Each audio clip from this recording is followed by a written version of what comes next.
Atha Trayovinshodhyaya Adharayani Uvacha.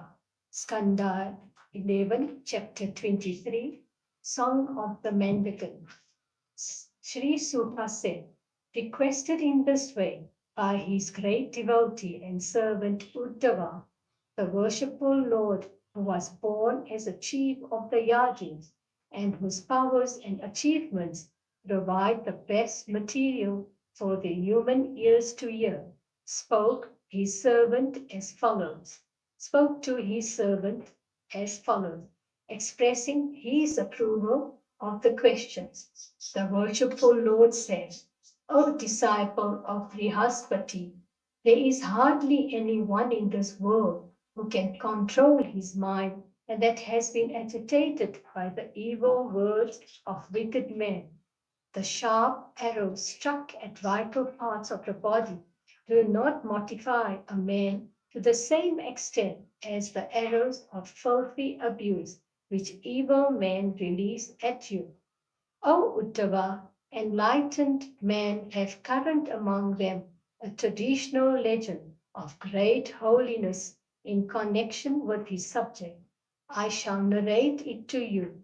Hear it attentively.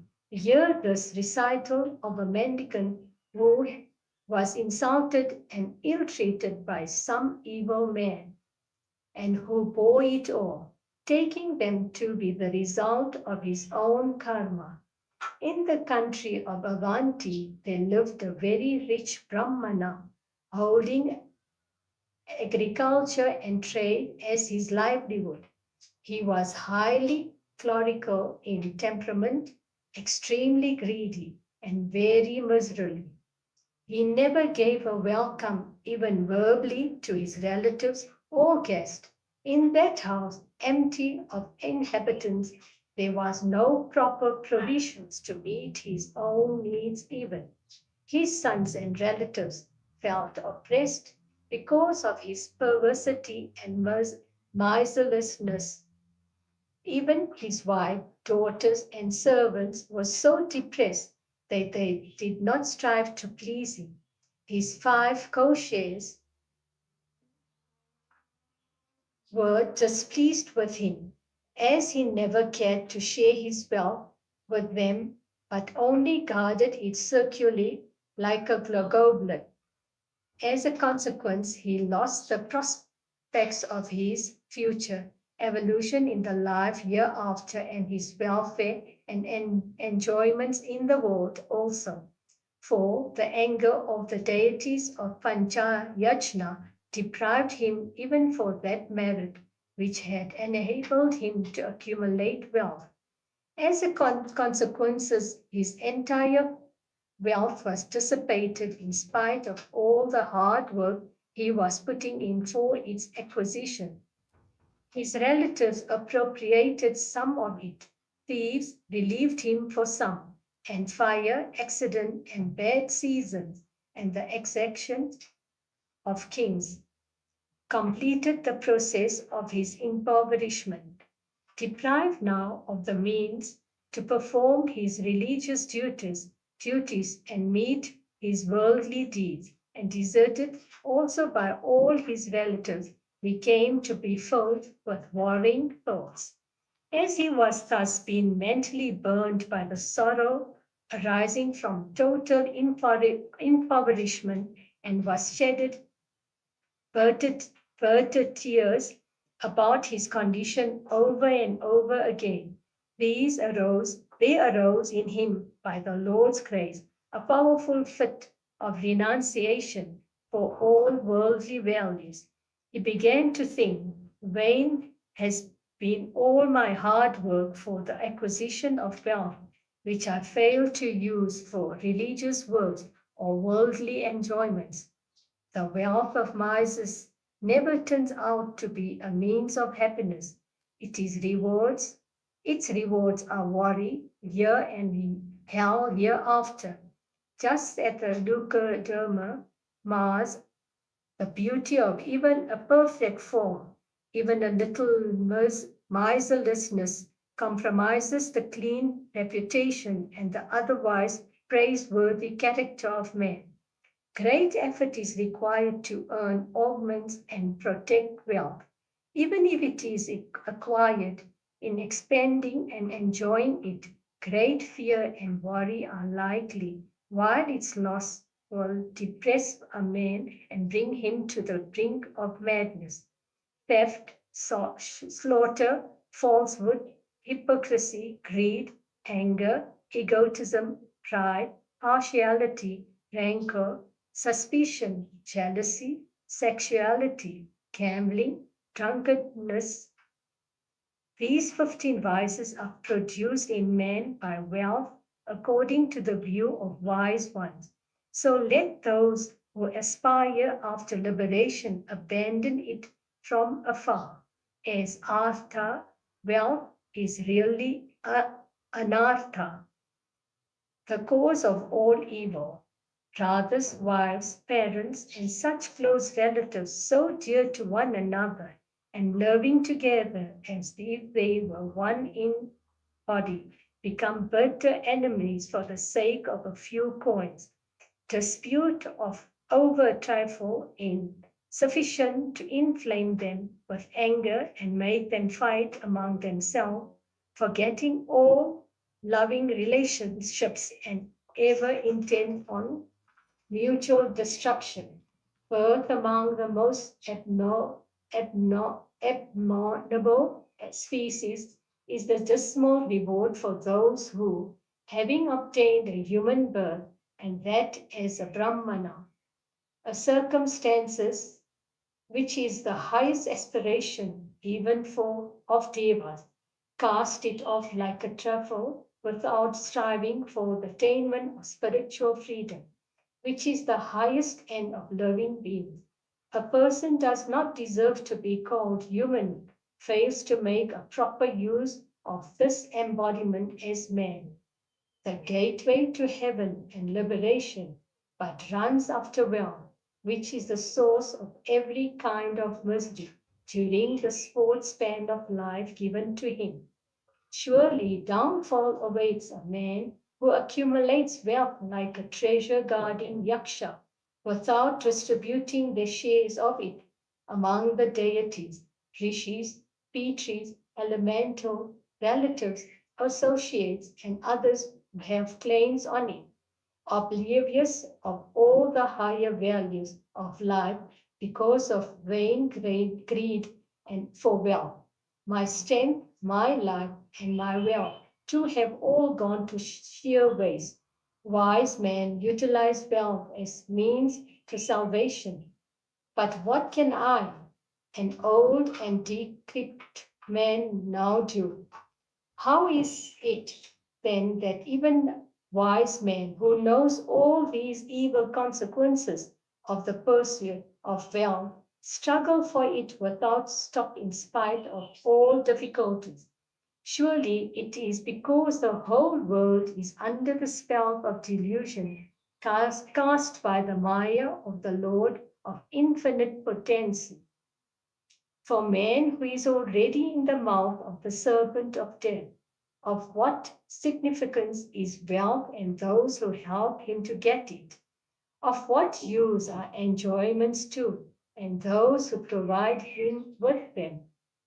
Surely the worshipful Lord, Hari, the embodiment of all divinity, has been pleased with me and brought me to this state of mind. He has provided me out of His grace with His boat of renunciation, and which I can cross the ocean of samsara. Whatever length of lifespan is still left for me, I shall dedicate it to the earnest pursuit of the higher values of life, finding my joy exclusively in the Atman and subjecting my body to rigorous discipline for this purpose. In this effort, may I have the blessing of all the divinities who are the rulers of the three worlds. By the Lord's grace, the king Katvanga attained the Brahma Loka in trust. Why not I too? The worshipful Lord said, Resolving like this in mind, that Brahmana of Avanti abandoned all the naughty desires of his heart, became tranquil, and took to the life of mendicant. With his mind, senses, and pranas controlled, he wandered from one place to another, all over the country, entering towns and villages only for alms, complete and unattached, and in no way demonstrating his greatness. O good friend, evil men persecuted and insulted him in many ways, seeing him, O decrepit, untented, and ill-fed. Some pulled at his staff, some at his water pot and begging bowl, some at his seat, some at his beads, and some at his rags and bark cloth. Some gave back to him his personal effects, only to take them away again. Some wretches among them passed urine in the mendicant's food, collected by holy alms, while he was taking it on the river bank. Some others spat on his head.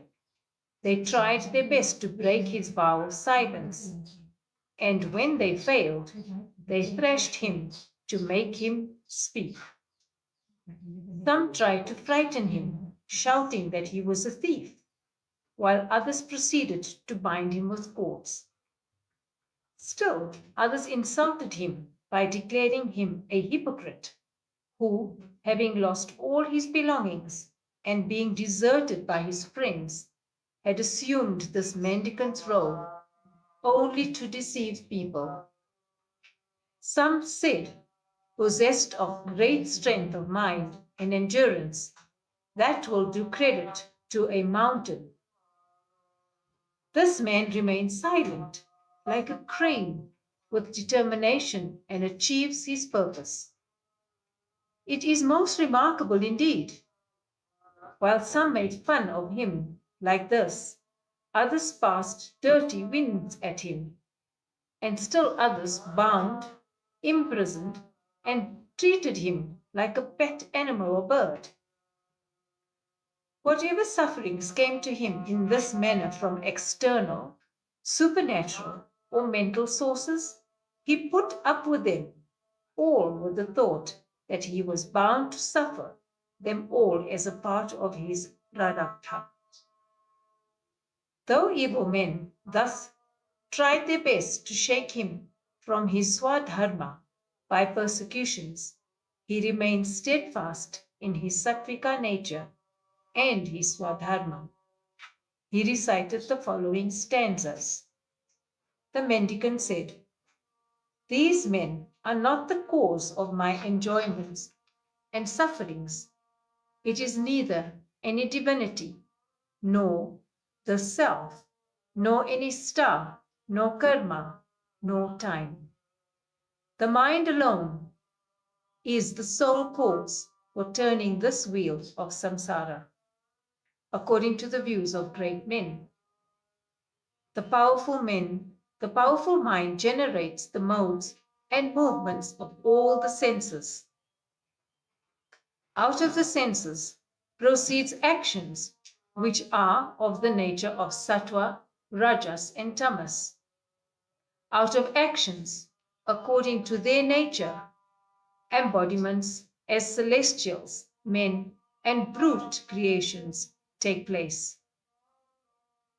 Though seen in association with the active mind, the Atman, who is charged with the power of knowledge, is never an actor, but stands out as the witness of the modes of the mind and the actions of the senses. But the jiva identifies himself with that mind whose activity projects the samsara on the Atman. Through this imaginative identification, the jiva appears to be subject to the enjoyments and sufferings that arise from the activities of the mind. Charity, discharge of one's duties, tranquility of mind, and the senses study of scriptures, various kinds of rituals and vows. All these have control of the mind as their one object. Subjugation of the mind is samadhi, the establishment of the mind in peace. It is the highest yoga. If a man's mind has already attained one-pointedness and tranquility, of what further use are charity and other disciplines for him? And pray, of what use are charity and other disciplines if his mind continues to run after sense enjoyments or is immersed in torpor and lethargy? All the other senses are subject to the mind, but not the mind to any other. This formidable entity, mind, is more powerful than any other center of power. He who has been able to conquer it is the true master of all the senses. Without conquering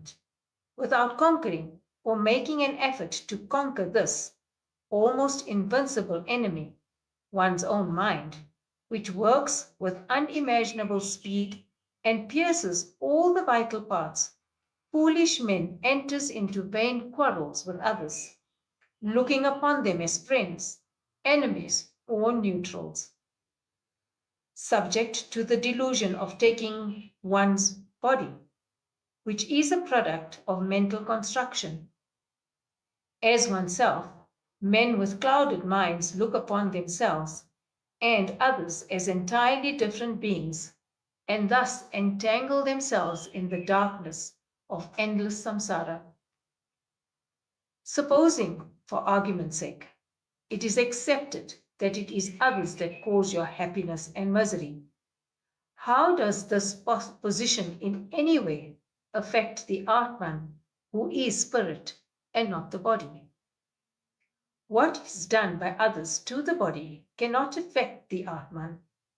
But still, if you say that the pain and pleasure caused by others, even if it is to the body, is in some way felt by the Atman, then, since the Atman in yourself and in the enemies is the same, where is the reason for being pleased or annoyed with them?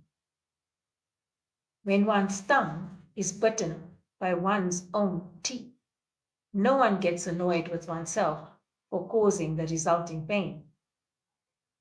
If it is said that the agent inflicting suffering and the subject undergoing suffering are the deities presiding over the limb inflicting suffering and the limb affected by suffering, even then it is of no consequence to the changeless Atman.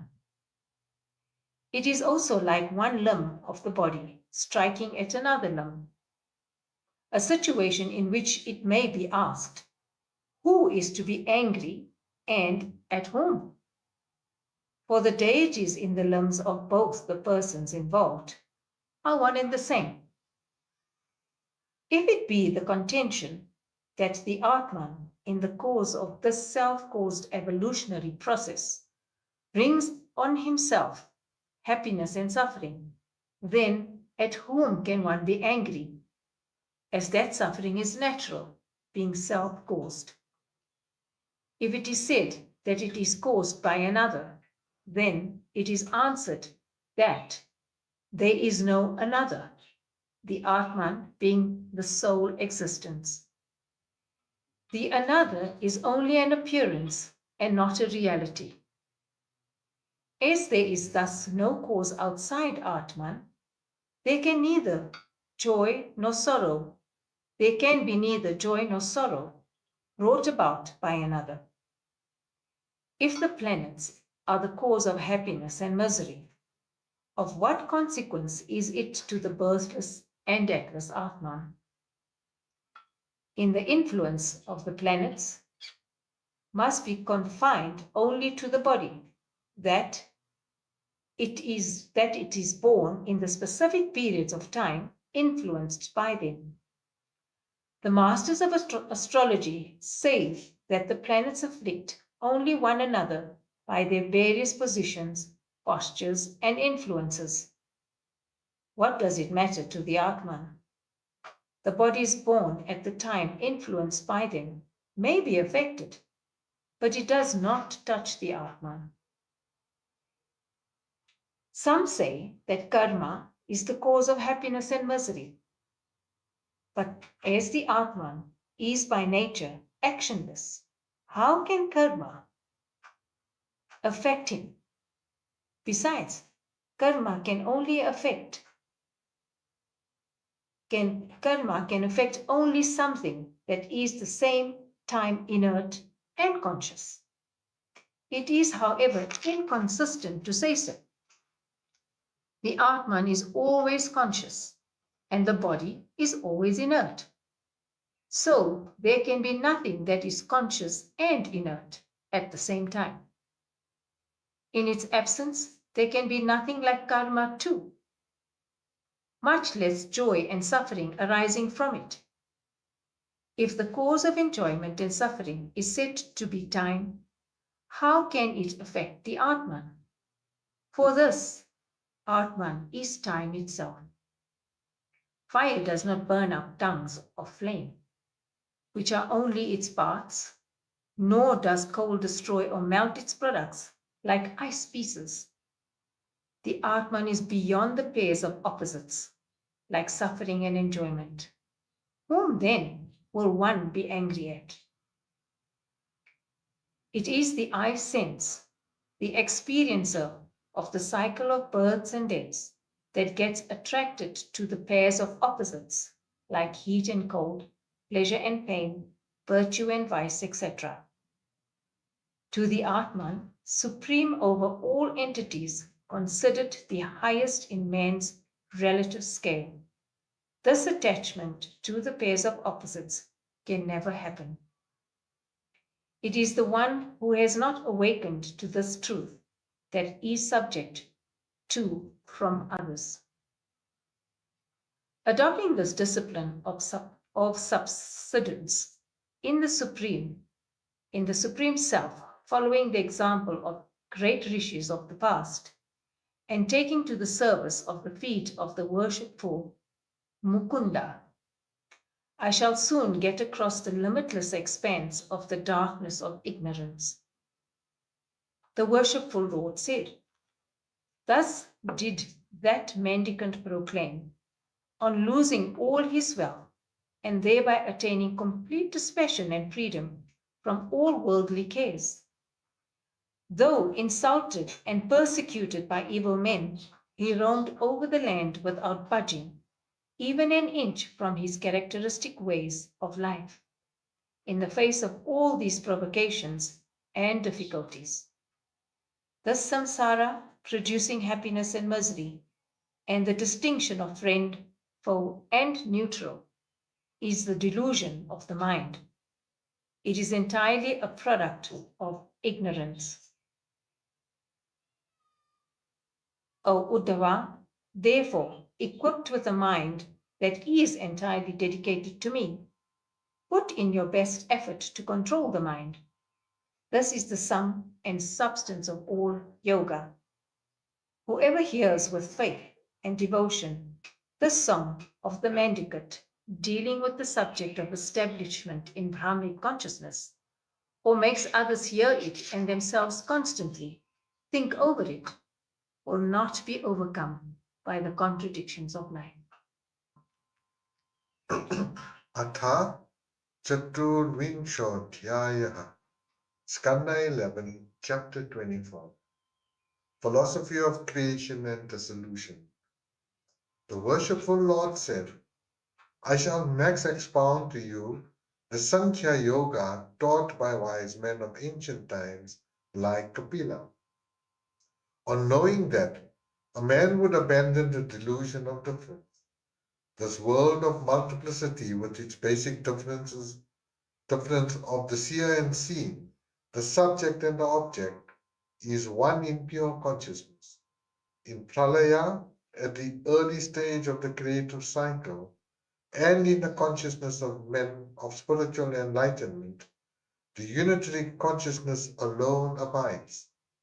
That pure consciousness, unmodified and beyond the comprehension of thought and speech, becomes two as the seer and the seen, the subject and the object, as consequence of the operation of my mysterious power of Maya, whose ways baffle thought and description.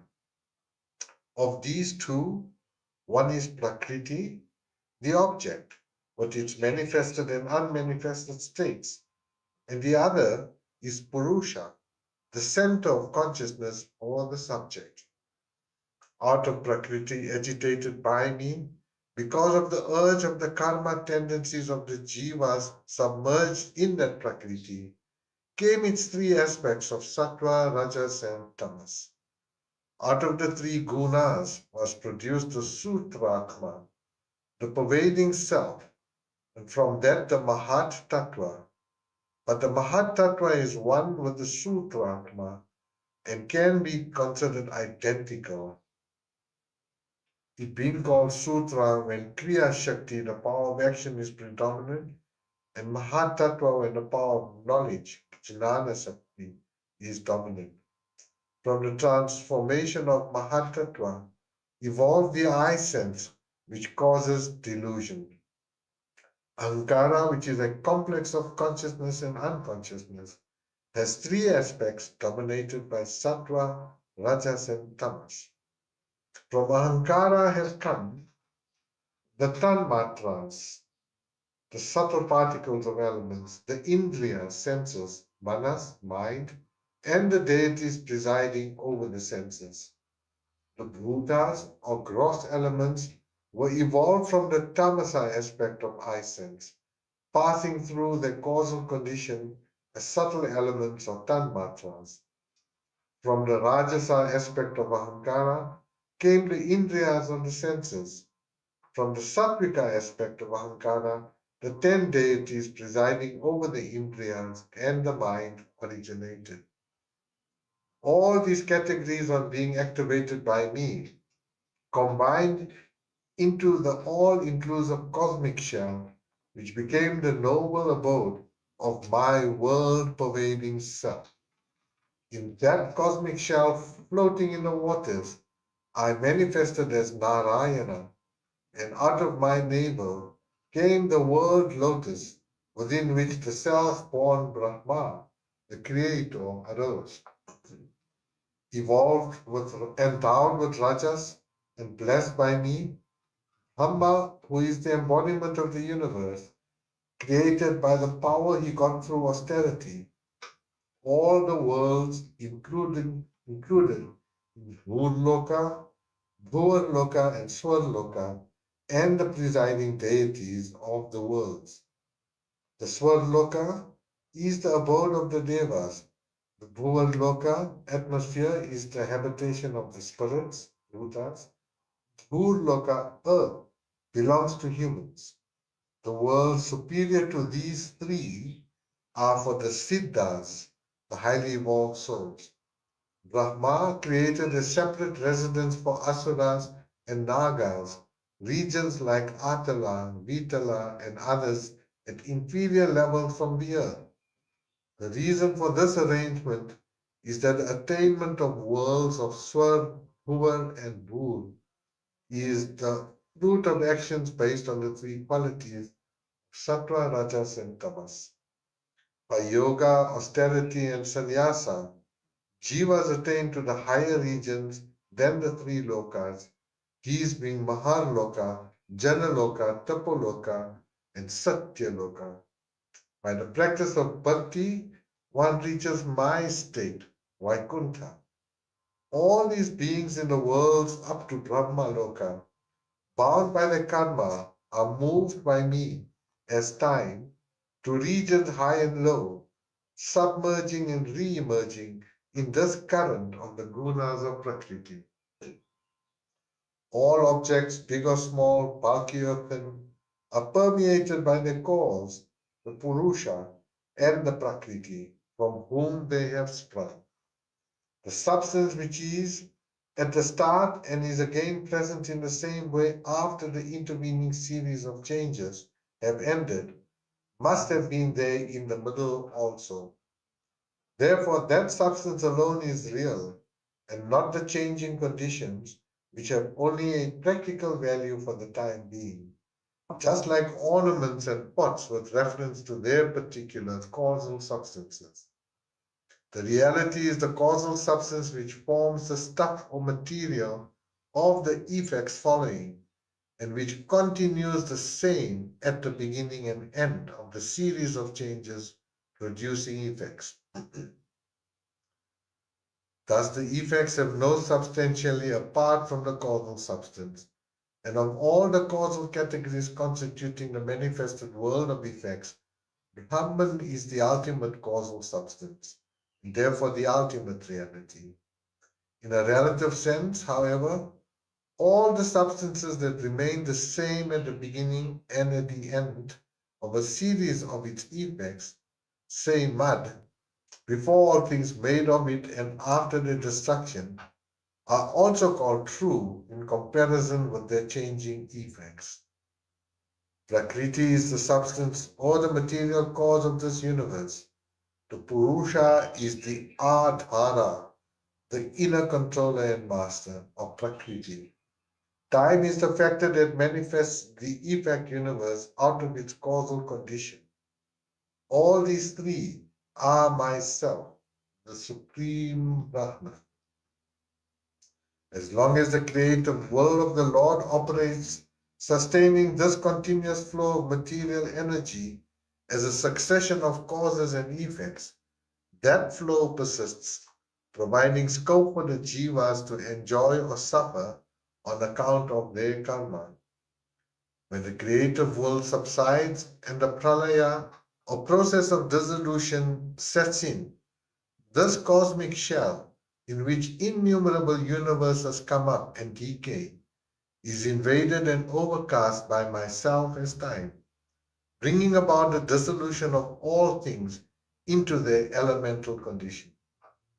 The body dissolves into food, food into seed, seed into earth, earth into smell, smell into water, water into taste, taste into fire, fire into form, form into air, air into touch, touch into sky, sky into sound, the senses into the prescribed presiding deities, the deities into the mind, which is a product of sattva and the controller of all, sound or shabda into the tamasa aspect of ahankara, and ankara which infatuates all into the mahat, which infatuates all into the mahat tattva. That superior category, mahat tattva, dissolves into its cause the three gunas of prakriti, and these into prakriti, which is the state of the equilibrium of its constituents, the gunas. Prakriti dissolves in time, which is now without any movement. Time dissolves in the creative spirit, which is my power of Maya. And that power in me, the original and unborn being, I, the pure spirit, forming the basic substance on which creation manifests, and as the residuary substratum in which it dissolves, remain based in myself without the limitation of any adjunct. How can there occur the delusion of difference in the mind of one who constantly thinks over this process? It will take wings as darkness before the sun. Even if it comes occasionally, how can it take any firm root in the heart? This philosophy of the Sankhya, which can cut all knotty doubts, has been thus taught by me, the knower of everything gross and subtle, in the form of a discourse on creation and dissolution, on how categories evolve and dissolve.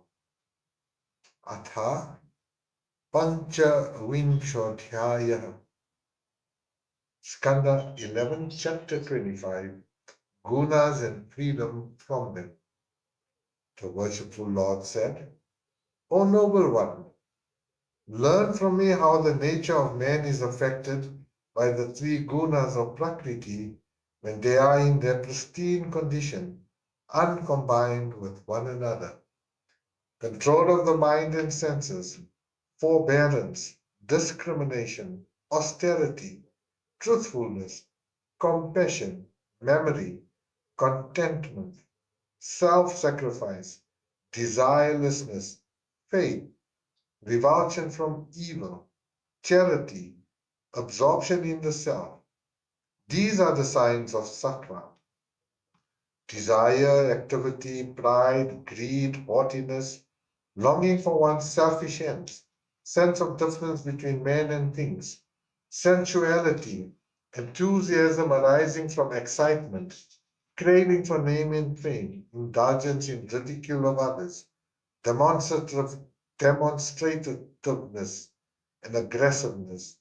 These are the signs of rajas. Anger, greed, perfidy, cruelty, beggarliness, hypocrisy, languor, quarrelsomeness, depression, delusion, despondency, wretchedness, lassitude, vain expectations, fear, lack of initiative, and vigor in work. These are the characteristics of tamas. The above is a description in successive order of the modes of mind generated by sattva, rajas, and tamas individually. Now hear about the qualities produced by their combination. O Uddhava, in the feeling of I and mine, the gunas of Prakriti function in combination simultaneously. For example, all gunas enter in experiences like I am calm, I want such and such a thing, I am angry, I feel unhappy, etc. All the activities of the mind, tanmatras, senses, and prana, are the result of the combined functioning of the three gunas. For all these entities involved are a mix of the gunas. When man is firm and resolute in his pursuit of dharma, artha, and kama, then is generated in him earnestness, attachment, and desire to possess and enjoy. All these are the result of the combination of the gunas. Even adherence to dharma can arise from a combination of the gunas in the case of a householder. His resolution to do desire-prompted action is rajasa. His resolve to perform his swadharma is sattvika, and his adherence to home is tamasa. On observing tranquility and allied qualities in a person, it is safe to infer that he is predominantly constituted of sattva. If he is dominated by cravings, he is constituted of rajas, and if anger is the chief characteristic of one, he is constituted of tamas. No one, whether it is be man or woman, to be possessed of sattvika nature, if he or she is found to adore me with devotion by the performance of all works that one ought to do, eschewing all self-centered desires. Whenever anyone is found to adore me with the performance of his duties, entertaining many desires to be fulfilled thereby, know him to be rajasic in nature. And when one does so for the destruction of his enemies, know him to be tamasic. Sattva, rajas, and tamas, which manifest themselves in the mind, affect the jiva, but not me, the Lord of all. And even among jivas, they affect only those who are attached to the body and material objects, not these who are non-attached. When sattva, brilliant, pure, and peaceful, dominates over the other two gunas, then man is happy and established in morality and knowledge. When rajas, characterized by attachment, sense of difference, and consciousness of one's power, dominates over the sattva and tamas, then man becomes subject to suffering, following as he does the path of desire-prompted actions, seeking wealth and fame. When tamas, characterized by lack of discriminative power, by lethargy and by inertia, dominates over rajas and sattva, then man becomes subject to pessimism, delusion, sloth, cruelty, and indulgence in vain expectations. When the mind is serene and the senses are at rest, and the body is free from dangers and diseases, and the heart from attachments, then know there is dominance of sattva, the quality through which I manifest. There is a plethora of activities, and a man becomes a confirmed extrovert when his mind and senses cease to have any rest, and when he becomes subject to physical ailments and mental excitement and confusion. Know that Rajas has become dominant. When the drooping mind, unable to sustain consciousness, dissolves into sleep, when thought ceases to function due to dominance of inertia and pessimism, then know that tamas is prevailing. At the ascent of sattva, the introspective power of the senses, represented by the devas, increases. At that of rajas, the active tendencies represented by the asuras dominate. And in that of tamas, delusive mood represented by rakshasas prevail. The waking state is from sattva, the dream state from rajas, and the state of sleep from tamas. The turiya, the fourth, is the spirit, which prevails in all the three states and transcends the gunas.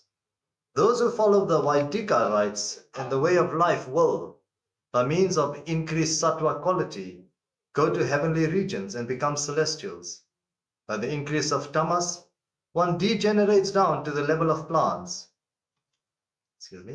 By the prevalence of rajas, one becomes man, who is at the middle stage of evolution between the two. Those who die when sattva is dominant go to the heavenly region. Those when rajas is dominant become men, and those when tamas dominates go to the infernal region. But those who are not subject to any of these gunas of prakriti attain to me. Swadharma, or legitimate and ordained duties, performed as offering unto me without any desires, is influenced by sattva. Actions done with desire for the fruits of action are influenced by rajas, and those involving cruelty and other expressions of brutishness are influenced by tamas.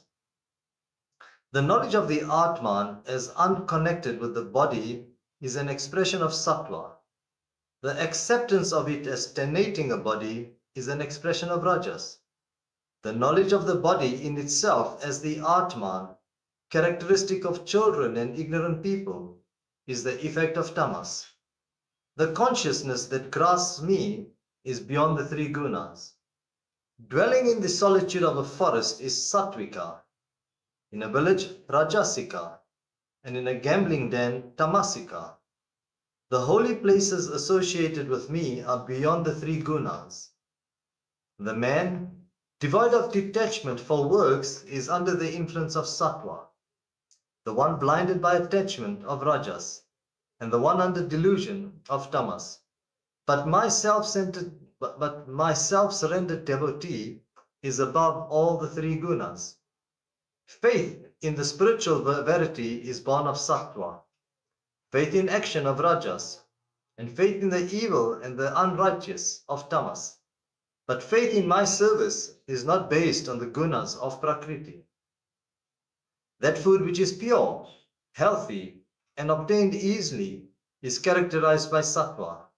The food that is delightful at the time of eating is of rajas, and the food that is impure and unhealthy is of tamas. But food offered to me is free from the influence of the gunas. The happiness born of spiritual contemplation is of sattva. That born of the sense context is of rajas. And that which springs from delusion due to practices like drinking and from the pitiable state of dependence on others is of tamas. But the happiness born of devotion to me is above the gunas. Substance, place, results, time, knowledge, action, age and faith, the three states of waking, dream and sleep, forms like those of deva, men, etc., abidance in realms like sattva, all these are based in the three gunas. In short, O best of men, whatever there are seen, heard and thought of, being based on Prakriti and Purusha, are constituted of the three gunas. The jiva goes round and round in the transmigratory cycle according to the gunas it is associated with and the karmas springing from them. He who overcomes the influence of these gunas manifesting in the mind becomes established securely in me through devotion and becomes fit for my state. So let all intelligent persons who have got this human body, which is a means for spiritual enlightenment, abandon attachment to objects of material life and adore me and me alone. Let a man of discrimination adore me. Let him master his senses and practice non-attachment, conquest of the senses, and extreme vigilance in his spiritual striving. The sages should cultivate sattva by taking in only pure food and pure and holy sense impressions. By means of sattva, he should overcome rajas and tamas. By making the mind absolutely desireless, tranquil, and united with the divine, he should overcome sattva also, thus allowing the mind to resolve into its substratum. The jiva, on abandoning the sukshma sharira, causal body, is free from the gunas of Prakriti and attains to me. The jiva in its liberation from the eye sense, ahamkara, and all the subtle impressions of the mind, becomes filled with me, Brahman, and seeks satisfaction from nothing else within or without. Atha Shadavingsho Dhyaya, Skanda 11, chapter 26. Exhortation to avoid evil company. The worshipful Lord said, having obtained the human body, suited for realizing me and being established in my service, one attains to me, the Supreme Self, the consummation of bliss, who dwells within as the inner pervader. One who has been, by being firmly established in the knowledge of the Atman and thereby liberated from the eye sense with regard to the body and the mind, may still live amidst the products of gunas so long as his body is alive. But as he has known them to be false presentations born of Maya, he is no longer bound by these products of the gunas, in spite of his being in their midst. One should never associate with people whose ideal in life is mere satisfaction of hunger and sex. One who follows such a person is consigned to the dense darkness of ignorance, just as a blind man led by another blind man is likely to be. That famous emperor, Pururavas, after he recovered from the terribly distracted state of mind into which he fell on account of separation from Urvashi, became possessed of an intense spirit of dispassion and expressed his feeling in a poem. Seeing Urvashi deserting him, the king ran after her naked like a madman, mourning in utter distraction. "O hard-hearted lady, stop! Do not go away." His mean sexual passions still unsatiated, and his whole mind still absorbed in Urvashi, he was aware of the long time he had spent in her company and of the years that were ahead. Puraravas, Ailya said, "Lo, how surprising is the intensity of that sexual passion that swayed my soul all this while. A considerable period of my life, consisting of several days and nights, have I spent in the embrace of Urvashi, unconscious of the lapse of time. My heart stolen by her, I know not when the sun rose or set, nor was I aware that countless years had passed in this way. Look at the enormity of my delusive ignorance. I, the crest jewel of the community of ruling princes, nay, an emperor, have been reduced to a mere pet animal of a woman. Wailing and naked like a madman, I have been following the track of a woman who has discarded me like a blade of grass, me with all the power and insignia of an emperor. What happened to my imperial power and majesty when I pursued this deserting woman like a jackass following its female and receiving its kicks? Of what use is learning? Of what use austerity, abandonment, Vedic study, solitude, and silence, if one's heart is still carried away by women? Fie on me, riding on my emperorship, and learning, but yet withal a fool without any understanding of my own good, a veritable ass or a bull subordinated completely by females. The long years I have spent in enjoying the honey of Urvashi's lips have not gone in the least to satiate the sexual urge in my heart. On the other hand, its effect has been like that of offerings of ghee made in the sacrificial fire. Who can release my mind that has been captivated by this courtesan, except the supreme worshipful Lord Mahavishnu, the one who transcends all sense perception, but yet can draw and holds the minds of even sages who are immersed in the bliss of the self. Though Urvashi had given me sound advice, the absolute slave of the senses that I am, it has all been ineffective in dispelling the powerful infatuation that has seized my mind. In fact, she has done me no harm. My woes are entirely due to my own uncontrolled senses. If a man gets frightened by mistaking a rope for a snake, the rope is not at all to blame. Where is this body, a center of all foul-smelling substances, extremely impure and dirty? And where are those beauty and other attractive qualities one has been associating with? Certainly it is not in the body that is foul and filthy in every way. All that is only a superimposition on the body by the ignorant mind. All that is only a superimposition on the body by the ignorant mind. It is impossible to decide who all have claim over this body. Does it belong to the parents because it has sprung from them? Does it belong to the wife because she claims to have enjoyment and protection from it? Does it belong to one's employer because of its subordination to him? Does it belong to fire because in the end it is to be consigned to it? Does it belong to the dogs and vultures because it is to provide food to them? Does it belong to one's friends because they expect many forms of help from it? For this body of a woman, which is the dirtiest of all stuffs, and which is bound to be reduced into worthless substances like ashes or worms' food, man develops intense attachment and goes about telling, how beautiful is this woman's face, how charming her smile. What difference is there between worms and ourselves, both of whom seek delight in a body constituted of skin, flesh, blood, fat, marrow, bone, etc., and full of filthy feces and urine?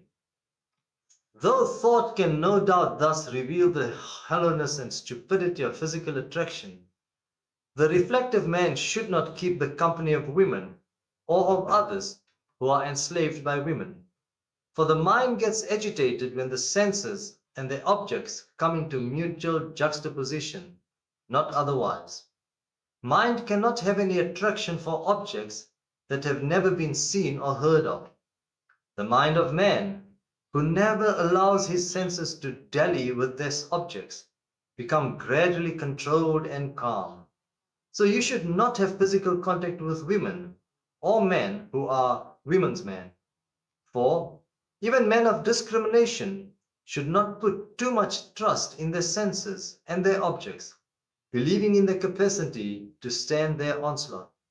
Much less should ignorant people like us do so. The Supreme Lord said, expressing such thoughts as these in a song, Puraru who was worthy of respect among men and celestials, left the realm of Urvashi. He realized me, the Supreme Spirit, as indwelling in himself, shed all delusions through enlightenment, and attained to peace. So a man of wisdom should abandon contact with men of sensuous disposition, and seek the company of holy ones. By their advice, holy men do help efface the sensuous tendencies of the mind. The holy ones are persons who depend on none except me, who always think of me, who are tranquil, same-sighted, and egoless, who are above the pairs of opposites or contrary conditions of mind, and who do not care to receive gifts or to accumulate riches. O noble-minded Uddhava, among them there will always be talks on my excellences and achievements, which have a very beneficial effect on all. Their talks eradicate the sinful tendencies in the minds of people who take them in through their ears. Those who respectfully hear such devotional talks glorify them in songs and recitals and feel delighted with them, become devoted to me, and develop firm faith in me. There's also delight in my service and contemplation.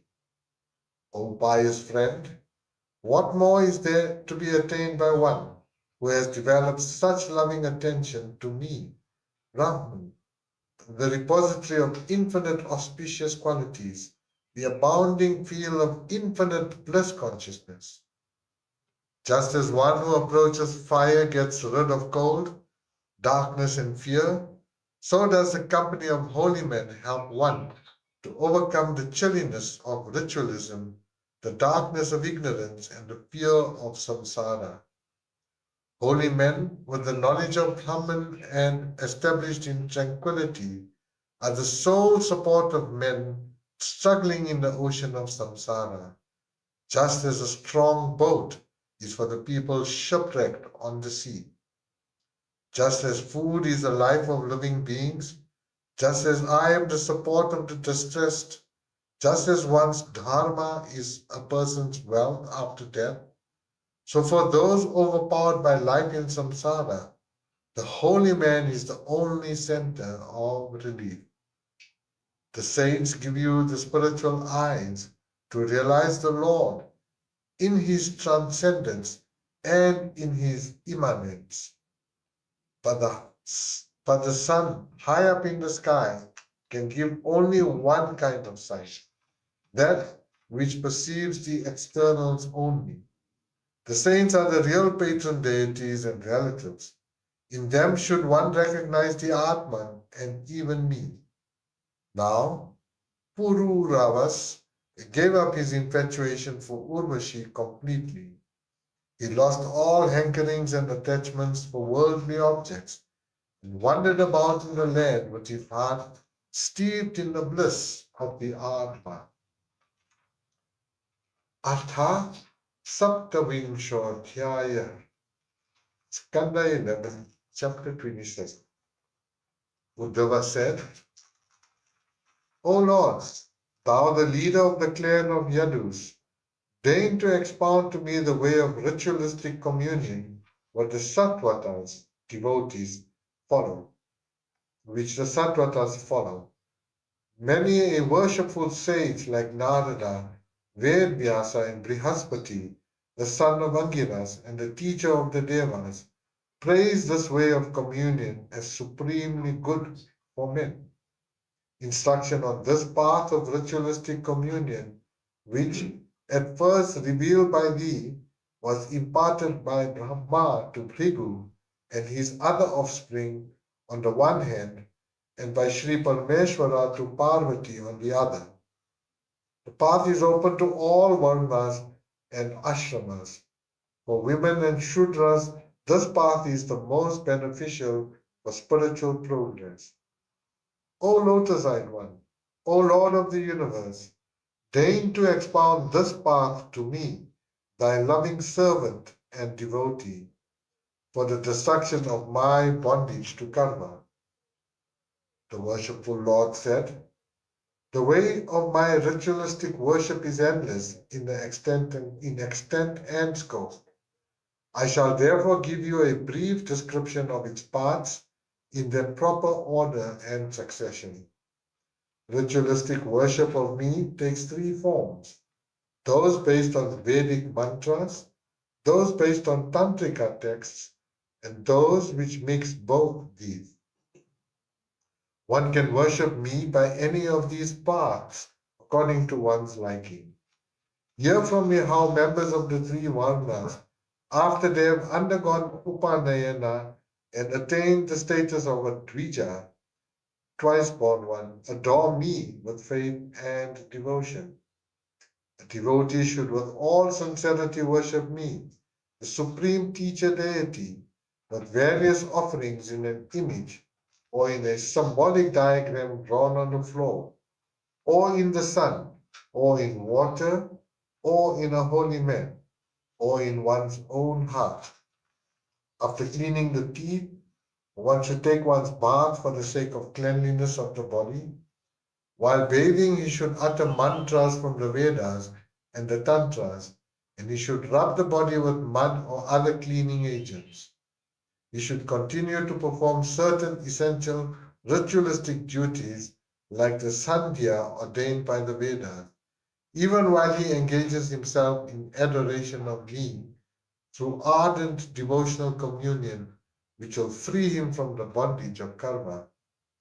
My images for worship are of 8 kinds: those made of stone, wood, metals, sand, or precious stones, those drawn on the floor, those in the shape of a picture, and those mentally conceived. Images, which are the veritable tabernacles of the Lord, are of 2 kinds, the fixed and the movable. There is no need, O Uddhava, for avahana, invoking divine presence, and udvasa, vacating the presence. In the case of fixed images, in them the presence is permanent.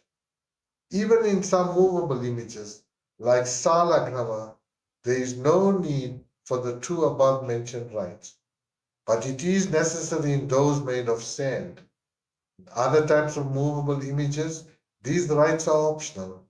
Except in the images in the shape of pictures and floor drawings, ceremonial bath is needed. Cleaning is sufficient for the 2 mentioned. If a person's worship is desire prompted, then he should worship me with choicest type of offerings. But a devotee without any desires can adore me with any ingredients he could gather. In the mental worship done in the heart, all the offerings should necessarily be mental.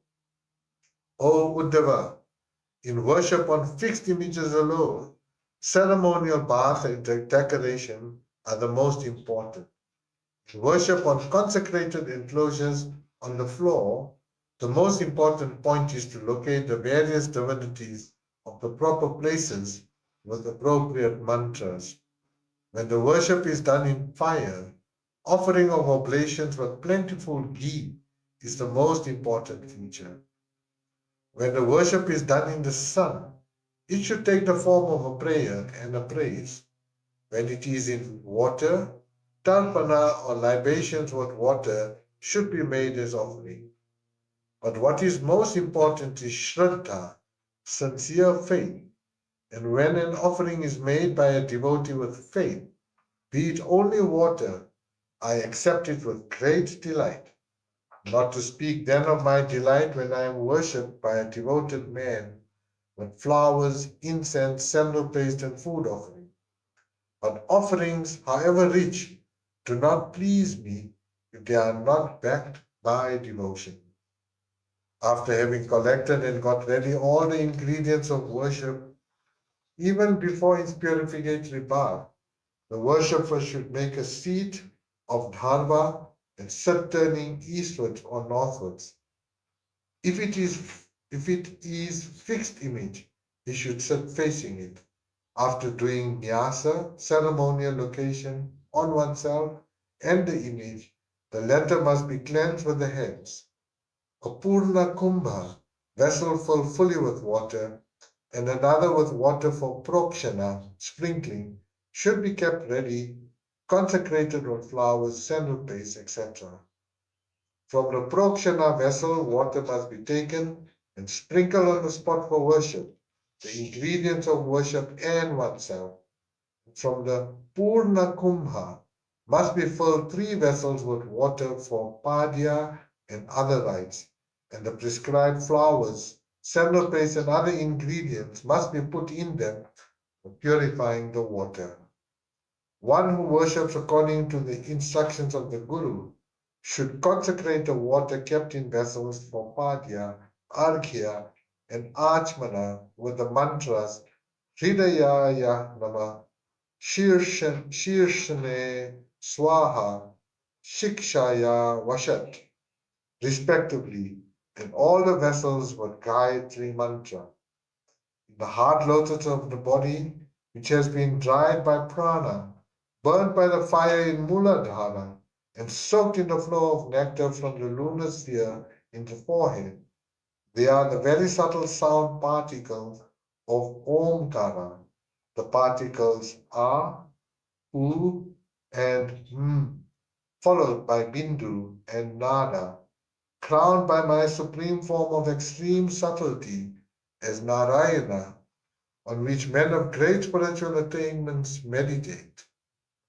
When one's body has through meditation been irradiated by that presence, then that presence should be worshipped mentally in the heart. Becoming one with Him through communion, His presence should be transferred to the image, and worship should be done with all appropriate rituals. Let the seed be made with divine majesties like Dharma, enlightenment, non-attachment, etc., and with the 9 powers like Vimala, Utkarshini, and others, and on that let the worshipper conceive a lotus of 8 petals, luminous with other parts like pericarp and filaments, and with the sun, moon, and fire placed one above the other within. In that I should be worshipped with the chanting of appropriate Vedic and Tantrika mantras, and with offerings of Arghya, Padya, Achmana, etc. And prayer should be made for one's material welfare and spiritual emancipation. The weapons, ornaments, attendants, and associates of the Lord should also be worshipped. Sudarshana, Panchajanya, mace, Kaumudaki, sword, Nandaka, bow, saranga, plough, pestle. These weapons and the decorations of the Lord, like the neck jewel Kaustuba, floral wreath, and Srivatsa, should be worshipped. The attendants Nanda, Sunanda, Prachanda, Chanda, Mahabala, Bala, Kaumuda, and Kaumudaksha, conceived as stationed in the 8 quarters, as also Garuda in front, should be meditated upon and worshipped. Durga, Ganpati, Vyasa, and Vishwaksena should be stationed in the proper places in the 4 corners, and the Guru should be placed on the left and the Devas in the east, etc. They should all be facing the deity and should be worshipped with arghya and all other items of worship. If a person has the means, he should use for the ceremonial bath of the image water that has been consecrated by mantras and made fragrant with sandal, usira, camphor, saffron, and aloes. He should adore me with devotion by uttering the holy mantras like Suvarna, Dharma, and Parivedana, by chanting holy formula like Chitam te Pondrikaksha, Namaste Vishwabhavana, Subramanya Namastestu, Mahapurusha Purvaja, by reciting Purusha Shukta and by chanting Samans like Indram Naro Nematita Havante. A worshipper should with great devotion decorate me with wearing cloth, wrapping cloth, ornaments, garlands, sandal paste, and unguents. He should with deep faith offer me water for padya, arghya, and achmanina, and make offerings of sandal paste, flowers, rice grains, light incense, and food. A man with means must offer also savory food items like payasa, sweet cake, snacks, wheat boiled in milk, curds, etc. On festive days, or if there is sufficient means, every day the adoration may be elaborated with oil bath, offering bath with panchamrita, offering of toothbrush and mirror, feast music, dance, etc. In the sacrificial pit, made according to the spiritual injunctions, with zones, fire pockets, and altar, fire must be lighted, and the burning twigs brought together from a single flame. Dharma grass must be placed around it, and ceremonial water sprinkling should be done. Then should be performed the Anvadhana rite. All the sacrificial ingredients should now be placed to the north of the sacrificial fire. After doing prokshana, one should meditate on me as manifesting in the fire as follows. Brilliant like molten gold, possessed of 4 arms holding the conch, discus, mace, lotus, tranquil, wearing a yellow cloth of the color of the pistil of a lotus, decorated with brilliant ornaments like diadem, bracelets, girdle, and superb armlets, having the mark known as Srivatsa on the chest, wearing the splendorous jewel Kostoba on the neck, and having a thick floral wreath surrounding the chest. Meditating on me thus, the wise one should worship me. He should then consign twigs soaked in ghee in the sacrificial fire, and perform the Agara rite with the mantra beginning with Prajapataye Swaha, and the Ajyabhaga rite with the mantra Ajnaye Swaha.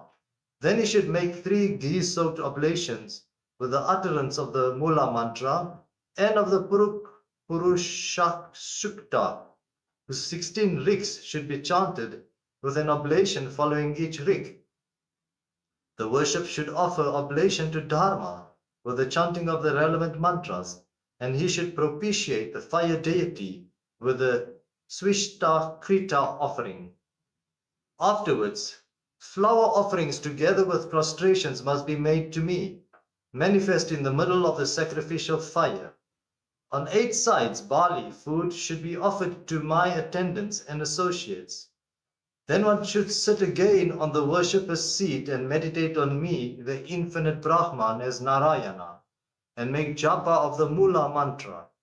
At the place of worship and of the Homa, one should meditate on the deity as having been completed his meal, then offer him water for washing, followed by the presentation of fragrant betel leaves, etc., for purification of the mouth. Again, he should be worshipped with flowers. The remnants of the offered food should be given to Vishwaksena. Afterwards, for a short while at least, the devotee should spend in blissful relaxation, singing my exploits, acting on some of them, dancing in ecstasy, and also narrating accounts of my deeds to other devotees. Then he should loudly sing hymns composed by ancient seers, as also compositions of great men of later days in non-Sanskrit languages, and fall like a stick in prostration, crying out, O Lord, be gracious unto me. Placing his head on my feet and holding them with both hands, he should pray, deign to give shelter to the servant seeking refuge at thy feet, set out of the fear of his ocean of samsara, infested by the crocodile of death.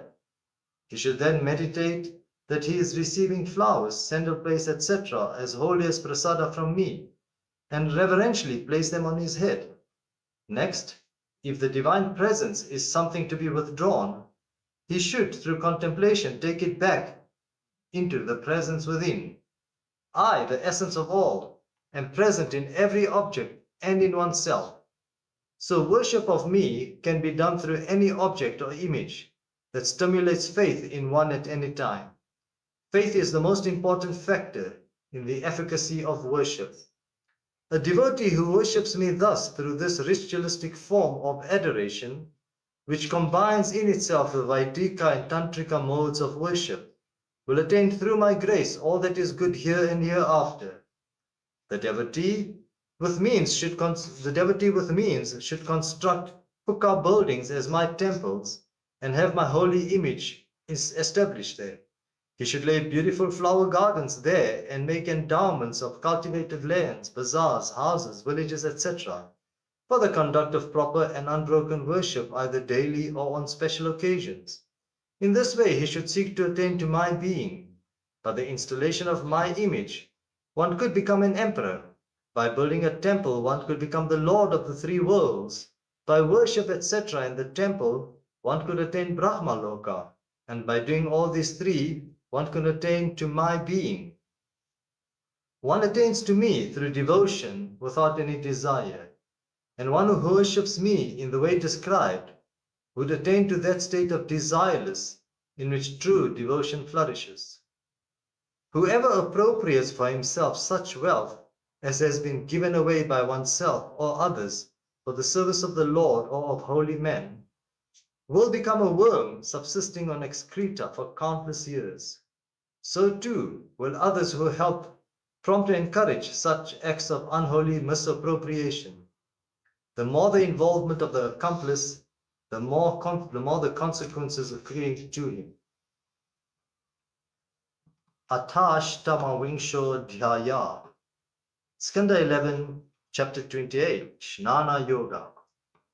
The worshipful Lord said, seeing the whole world has sprung from the union of Prakriti and Purusha, a person should see the world as a unified whole, and as a consequence, cease from praising or criticizing anywhere for his nature or actions. The man who takes to praising man's actions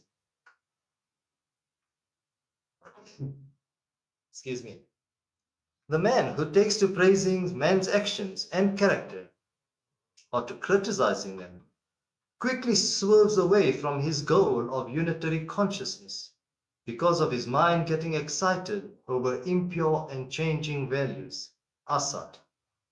When the senses, which are the products of Taijasa Ahankara, are overcome by drowsiness, the jiva is in the false world of dream.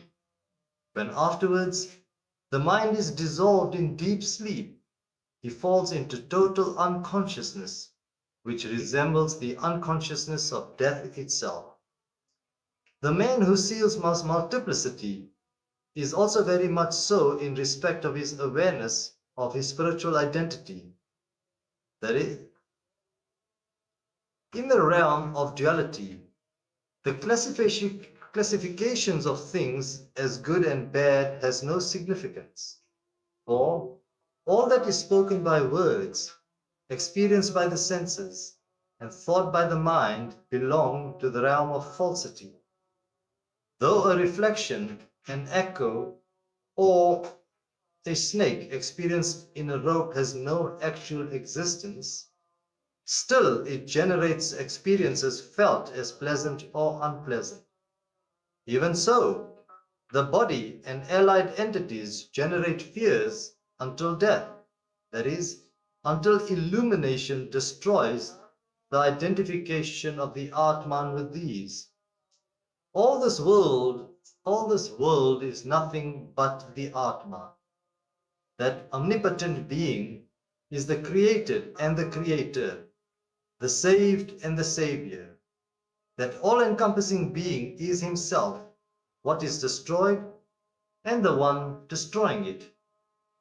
Therefore, great seers have not accepted any existent entity other than the uninvolved and unaffected Atman. It is he, the supreme cause, that shines as the many. What is accepted as the universe in its threefold aspect is a false appearance on the Atman.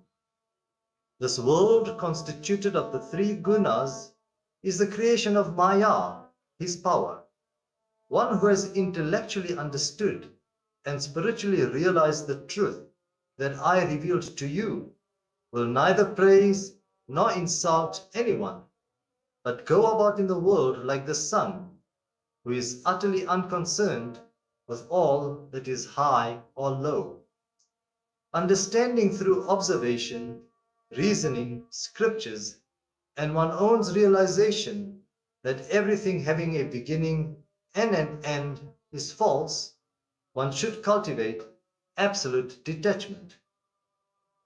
Uddhava said, O Lord, involvement in transmigratory cycle cannot occur to the body because it is an inert substance and an object of perception.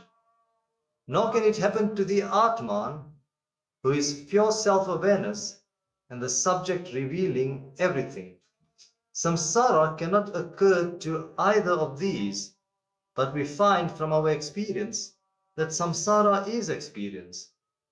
The Atman is undecaying, free from passions, unaffected by merits and demerits, untouched by ignorance, and free from the limitations of space and time.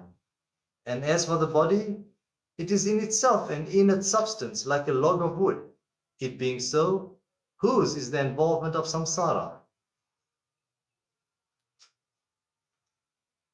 Read that again. In being so, whose is the involvement in samsara?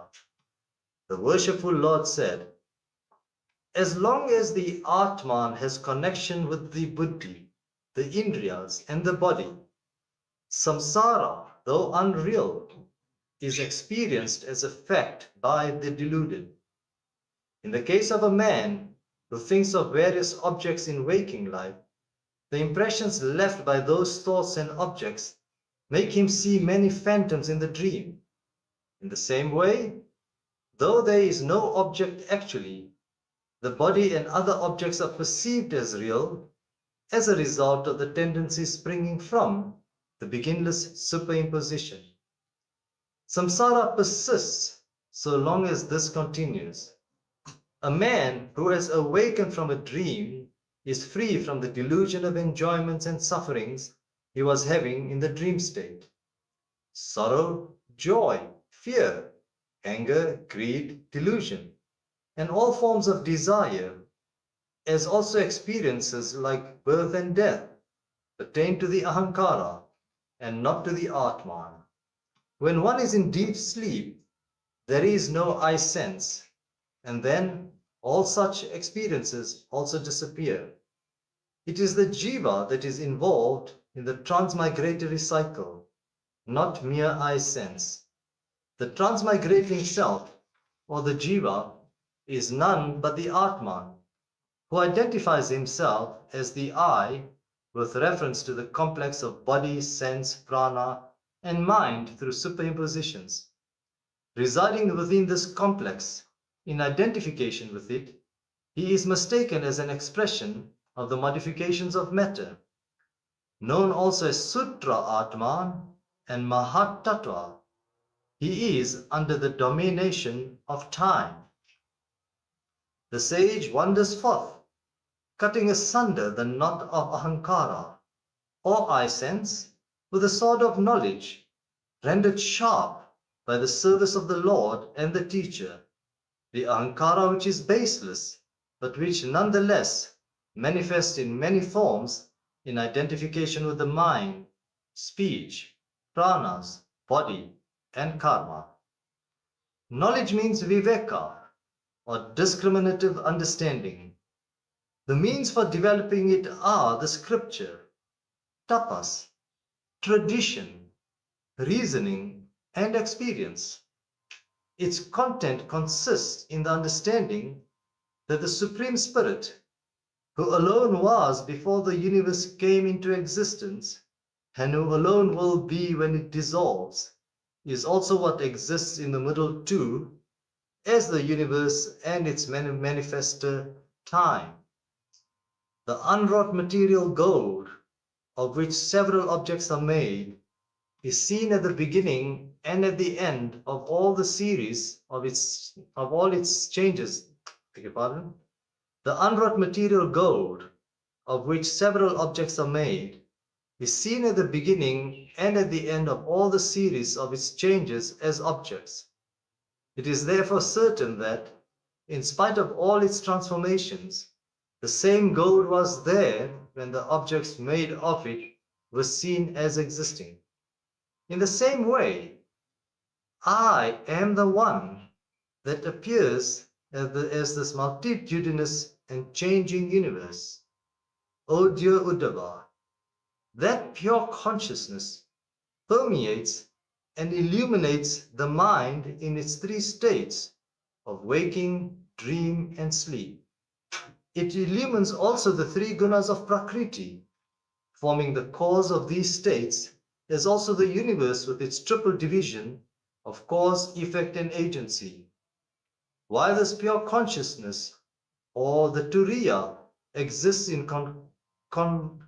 concomitance with this universe of multiplicity, it continues to exist in their absence, also in the transcendence of Samadhi, as pure consciousness after the elimination of all states and objects. Being concomitant with the world as also existence in its absence, that pure consciousness alone is the ultimately true. An entity that did not exist before its origin and ceases to be after it is destroyed cannot be there in the middle also. It is said to exist only in name.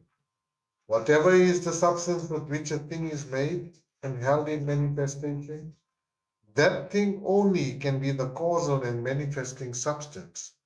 This is my subtle view. This multitudinous world, which is a projection of Rajas, was non-existent before creation, but is yet experienced as existing. It is so because Brahman, who alone is self-existent and self-luminous, shines as all these effects, as the Indriyas and the mind, which form the instruments for revealing, and as the five elements and the objects in general that are revealed by them. One should withdraw from all objects of the lustful senses and be established in the joy of the Atman, cutting asunder all doubts about him with the help of the Veda and sound reasoning, which can eradicate the experience that the body is the self. The body is not the self. The self-conscious intelligence, because it is constituted of earth, like pots and such other entities. In the same way, the senses, their presiding deities, the vital energy, the buddhi, the chitta, and the eye sense cannot be the Atman, because like the body, they are all based on food. The five elements and their products, like sound and other sense objects, and Prakriti cannot be the Atman, insofar as they are all inert substances without consciousness. For the one who has known my being fully and is established in it, of what consequence, good or bad, can the control or the wandering moods of the senses be? Does the gathering or dispersal of the clouds make any difference to the sun?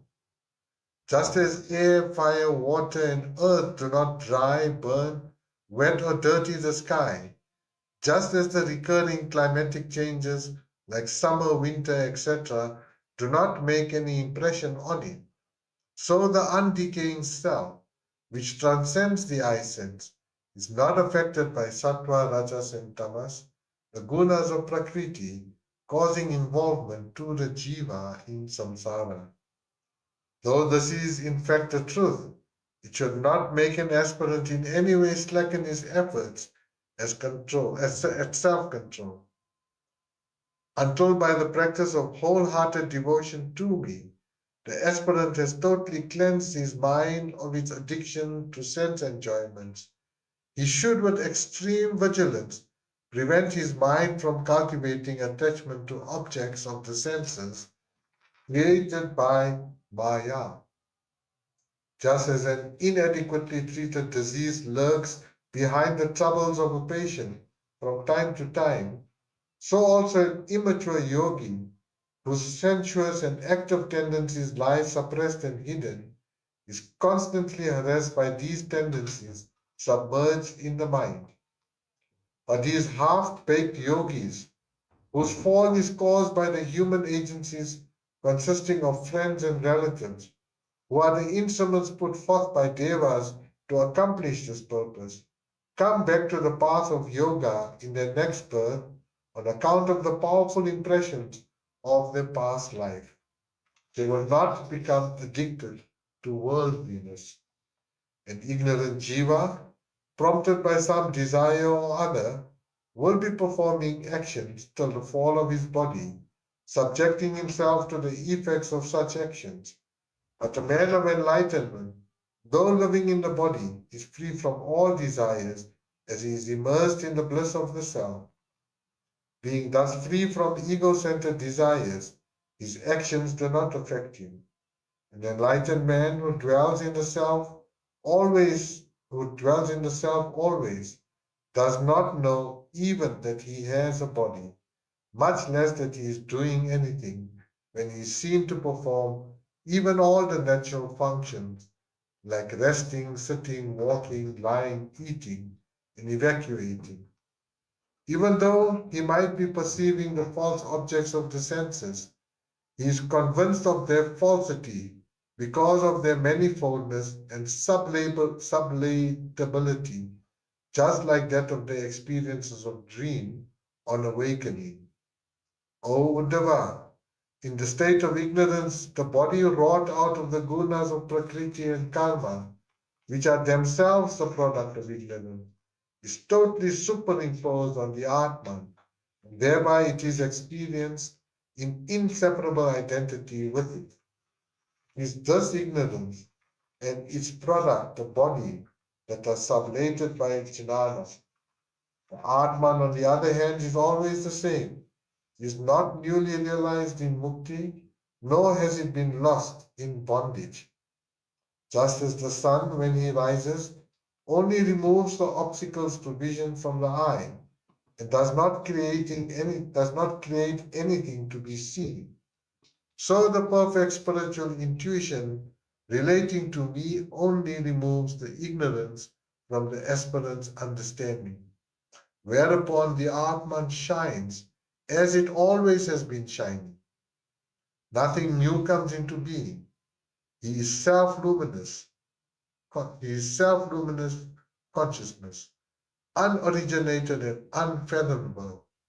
He is limitless, self-consciousness without the polarity of subject and object, including in himself all self-conscious centers and their experiences. He is the absolute one, without a second, intuited when thought and words retreat, unable to go further, but whose presence makes the work of words and the vital energy possible. When the Atman is the sole existence, it is a delusion of the mind to see anything different from him. For apart from him, the Atman realized as the self, there is no other support for the multiplicity.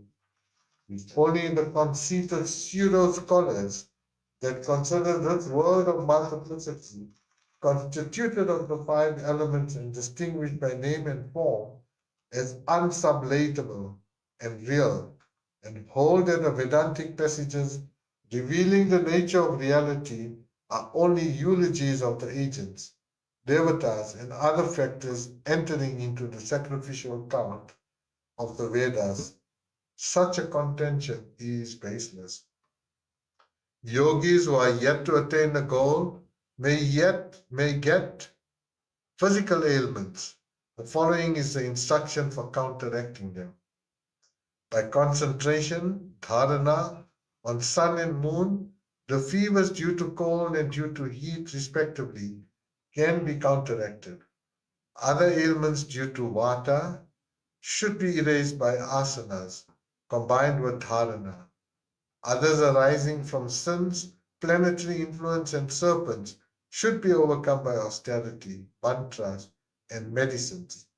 Obstacles like lust and anger should be combated by the continuous practice of the discipline of hearing, praising, and remembering me.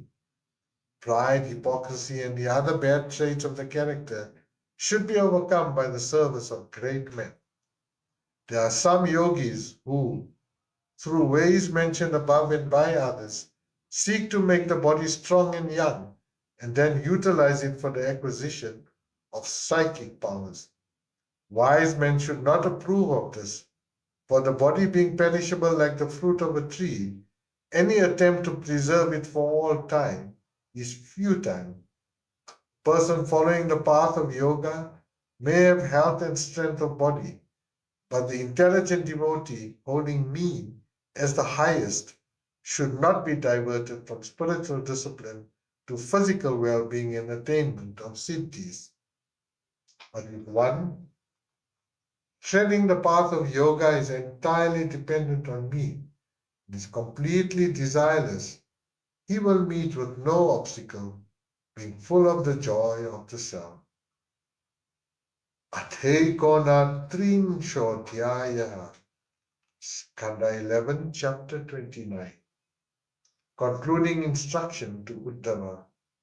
Uddhava said, O Lord, the path of communion through knowledge that you have described is extremely difficult for one who has not yet conquered his senses, O Achyuta.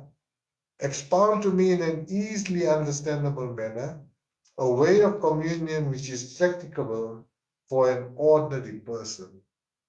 O Lotus-eyed one, generally the yogis who try to obtain mastery over their mind exhaust themselves in that effort in vain. Having failed in their effort, they get frustrated. Therefore, men of true discrimination, in place of going for these difficult paths, seek shelter at thy nectar-showering feet, and are at ease, O Lord of all. Those others who, out of pride in their own capacity, adopt the paths of karma and yoga, are deluded by thy maya. O Achyuta, O thou the well-wisher of all, such is thy glory that even all the world lords like Brahma are always making their obeisance to thee, touching thy feet with their crowns. In spite of this abounding glory, thou didst condescend to seek the friendship of mere animals in thy incarnations as Rama, of cattle and lowly men in the present incarnation as Krishna. What wonder is there then in thy giving thy own self to thy devotees, thy servants, who have none but thee as refuge? Who that is conscious of the invaluable blessings received from thee will not yearn to serve thee, the soul of all, the most lovable of all, the bestower of the prayers of all? Who will, in preference to thy service, seek heaven and other boons, even if bestowed by thee, as they lead to mere sensuous enjoyments, consequent forgetfulness of thee? There is nothing that thy servants cannot get, but a true servant of thine cares for nothing but the service of thy feet. Even enlightened beings like Brahma are not able to repay, even to a small extent, thy gracious blessings, in spite of serving thee joyfully for two pararthas as thy agent in creation. That blessing consists in thy manifesting as the inner pervader within and as the teacher without, effacing all evil tendencies of the jivas and thereby revealing one's real nature as the Atman. Sri Shukra said, being thus questioned with intense love by Uddhava, the Supreme Lord, who has manifested himself as the Trimurti by assuming the three powers of his, and who plays with the world as his toy, replied with a loving and attractive smile, lighting his face. The worshipful Lord said, I shall now speak to you about the glorious Dharma propounded by me, by observing which with faith and devotion man can overcome samsara, which is difficult to be conquered by other means. Always remembering me, having one's mind both conscious and subconscious resigned to me, and having full conviction in the acceptance of my Bhagavata Dharma, an aspirant should do all actions deliberately as offerings unto me. He should visit pilgrim spots, which are places that have gained sanctity by the stay of my great devotees. He should also try to follow the example set by my great devotees among different species of beings, like devas, asuras, and men. You should individually or forming an association with others observe days specially sacred to me with grand celebrations, attended with music, dance, processions, and display of royal insignia like the ceremonial umbrella. The pure-minded devotee should recognize me, the Lord of all, in the spirit pervading within and without every object, including himself, like the Akasha pervading everything, unobstructed by any barriers. O Uddhava, O mighty intelligence, know him to be a man of true illumination, who, with the help of the insight born of knowledge, could have evenness of outlook and perceive and honor all beings as my manifestations, be they holy men or outcasts, persecutors or adorers of holy men, the sun or a spark of fire, a tranquil personage or a ferocious and cruel man. Those who constantly seek to find my presence in all human beings, there will no longer be any competitiveness with equals, jealousy towards superiors, contempt for inferiors, and too much self-consciousness with regard to oneself. Overlooking the ridicule of friends and relatives, casting aside the sense of high and low on mere physical considerations, throwing away all shyness and shame, based on such ideas, one should fall down in prostration like a stick before all beings, dogs, outcasts, cattle, asses, etc., seeing all of them as manifestations of the Supreme Being. Until the consciousness that all these beings are my manifestations is established in the mind, one should commune with me through external worship and the practice of my presence in all, through thought, word, and action. By virtue of practicing the presence of the Atman everywhere, a devotee gains that knowledge by which he perceives everything as Brahman. He becomes free from all doubts, and he can abandon all karmas. Of all means of spiritual discipline, the best according to me is to practice my presence in everything through the functioning of the three instruments: mind, speech, and action. O Uddhava, when the Dharma propounded by me, in which all actions are done in dedication to me, without an eye on the fruit of action, is accepted and practiced, there is no wastage in all one's efforts from the beginning. For, unlike in rites done with desires for fruits, which would end in total failure if done improperly, here in this path, whatever is done help one's spiritual evolution in this birth or in another, and one can continue from where one has left. Its basis is spiritual and not material, and so its effects are imperishable. That is, as I, the Supreme One, has ordained.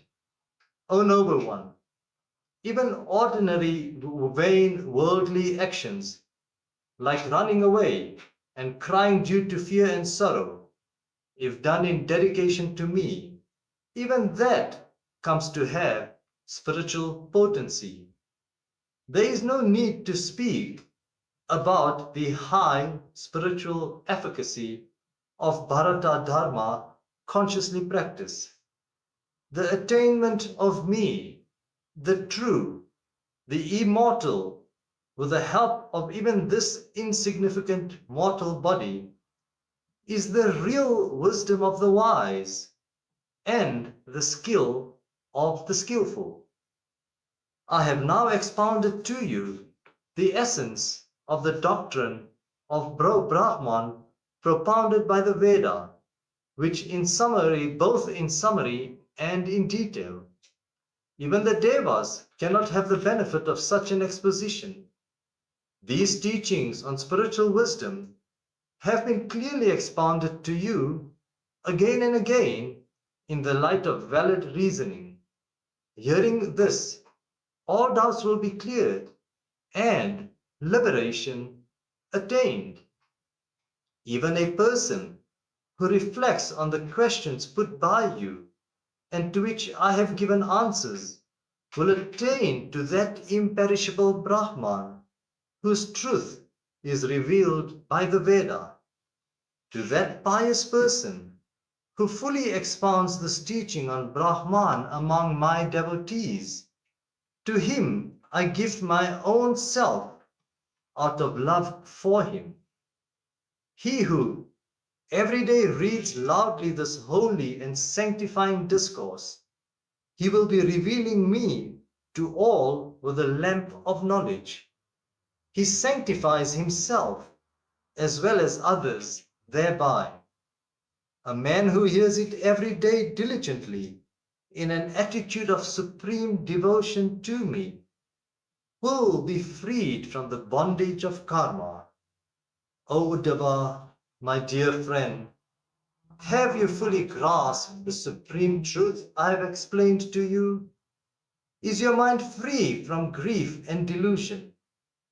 You should not reveal this to a hypocrite having no real faith, to an atheist who accepts neither God nor his revelation, to a crafty man, to one who does not like to hear it, or to one without any trace of devotion. You can impart it to people who are without the above-mentioned defects, to persons who are devoted to holy men and to me, who are of high moral standard, and who are pure in life. If they have devotion, it can be imparted also to persons of inferior birth. After studying this discourse, there is nothing more for a spiritual aspirant to inquire about and understand. Just as one drinks nectar, just as after one drinks nectar, there is nothing better to drink.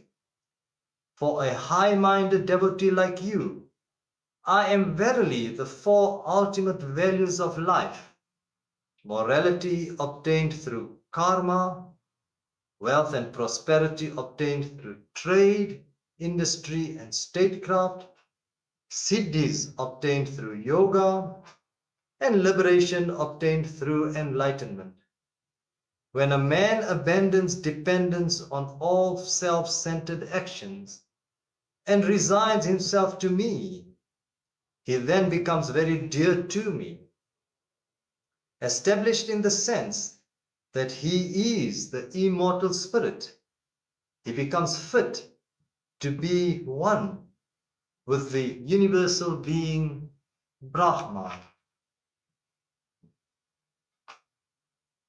Sri Shuka said, being thus instructed by the Lord in the path of spiritual communion ending in enlightenment, Uddhava stood there dumb for a while, his voice choked by the surging waves of love, and his eyes overflowing with tears. With great effort, he controlled his mind that had been overpowered by divine love to the point of speechlessness. Conscious of the great blessing that the Lord had bestowed on him, he said with his palms joined in salutation, and his head touching the lotus feet of Krishna, the Lord of the clan of the Yadus, Uddhava said, O thou, more ancient than Brahma himself, thy very proximity has liquidated the ignorance-born darkness of delusion in me, a refugee at thy feet. Where is cold, darkness, and fear for a man who sits near a burning fire? Still, thou hast taken the trouble to transmit that light of knowledge to thy servant through this elaborate exposition. Which grateful man will desert the service of so loving a master and seek any other shelter? that strong bond of love, embracing the clans of Vrishnis, Dasarhas, Andarkas, Satvatas, and others, that thy Yoga Maya has established in me for the progress of thy creative activities, has now been cut asunder by thee with this sword of self-knowledge. Salutations to thee, O Master Yogin, who confers the fruits of their striving on yogis. Bless me, thy refugee, so that I may have constant and unwavering attachment for thy sacred feet. The worshipful Lord said, O Uddhava, I direct you to go to the celebrated place of pilgrimage known as Vadaraya Ashrama, especially sanctified by my presence. There is the river Alakananda, whose sight itself is purifying. By Achamana in that river, which carries the sanctified water flowing from my feet, you will be rid of all sins. Wearing tree bark as clothing, subsisting on roots and fruits, and free from all desires for enjoyments, live without caring for extremes of climate, and ready to put up patiently with any situation that might face you. Self-controlled, tranquil, good-natured, undistracted, and endowed with knowledge and experience, think deeply in solitude over what I have taught you. With speech and thought absorbed in me, and living according to the Dharma I have taught, you will pass out of all material realms and attain to my transcendent state. Sri Shuka said, instructed thus by Sri Hari, whose remembrance is the antidote for samsara, Uddhava circumambulated the Lord and placed his head at the feet of the Lord. Though his mind had transcended the three gunas, the thought of going away to Badri, leaving his Lord, melted his heart, and the agony of his love expressed itself in torrential tears that washed the Lord's holy feet. With a mind stricken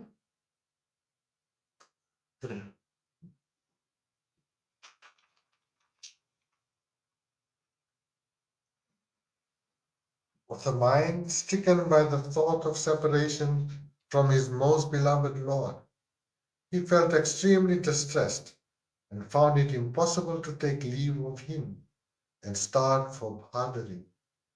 Then placing on his head the Lord's sandals presented to him, and prostrating before him again and again, he left the place somehow.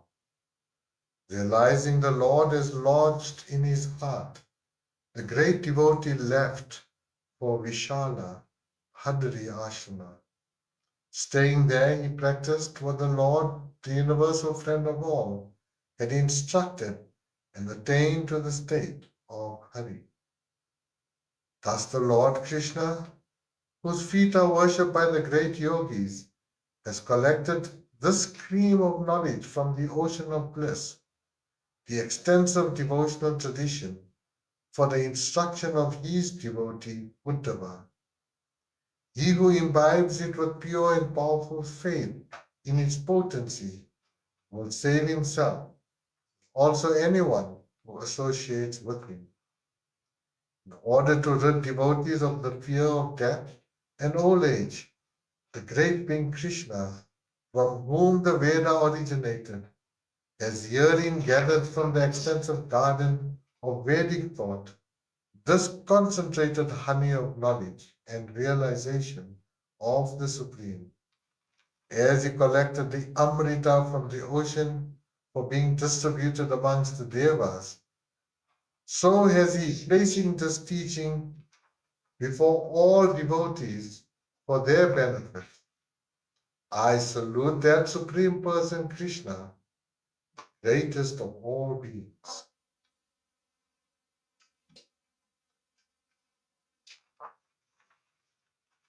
Iti Shrimad Bhagavate Mahapurane Paramahansyam Samhitayam Ekadashas Khande Ekonna Trivinchotyaya.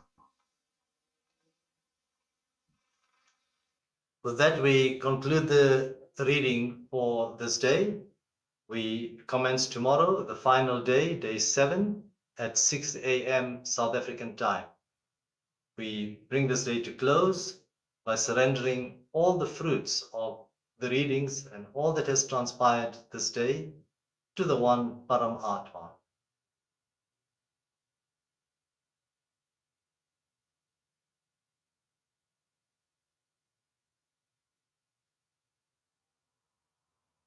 Om Param Atmane Namah.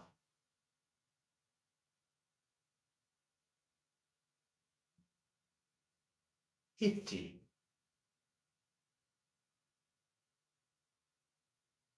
Om Tat Sat.